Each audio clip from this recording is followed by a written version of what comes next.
കേരളത്തിൽ ഭാരതപ്പുഴയുടെ ഇരു കരകളിലുമുള്ള പ്രദേശങ്ങളായ പഴയ വള്ളുവനാടൻ പ്രദേശങ്ങളിലും പഴയ കൊച്ചി രാജ്യത്തിൻ്റെ വടക്കുഭാഗവും ഇന്നത്തെ തൃശൂർ ജില്ലയിൽപ്പെടുന്ന പ്രദേശങ്ങളിലുമുള്ള കാവുകളിലെ ഉത്സവങ്ങളുടെ ഭാഗമായി നടത്തിവരുന്ന ഒരു നാടൻ കലാരൂപമാണ് പൂതൻ തിറ. ഈ കലാരൂപത്തെ പൂതനും തിറയും എന്നും അറിയപ്പെടുന്നു. തിറയുടെ ഏറ്റവും പ്രധാനപ്പെട്ട ഘടകമാണ് മുടി.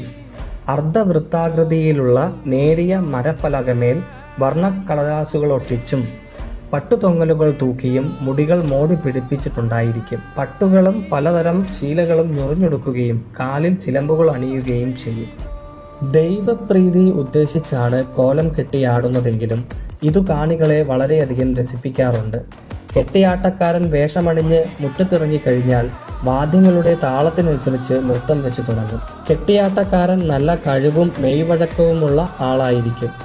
കുറേ സമയം വാദ്യങ്ങളുടെ താളത്തിനനുസരിച്ച് തുള്ളിക്കഴിഞ്ഞാൽ പിന്നീട് തുള്ളുന്നവൻ താൻ സങ്കല്പിച്ച ദേവതയെ മനസ്സിൽ ധ്യാനിച്ചു നിൽക്കുകയും അയാളുടെ കൂട്ടത്തിലുള്ള ഒരാൾ പ്രസ്തുത ദേവനെ കീർത്തിച്ചുകൊണ്ട് 5 അടി ചൊല്ലുകയും ചെയ്യും.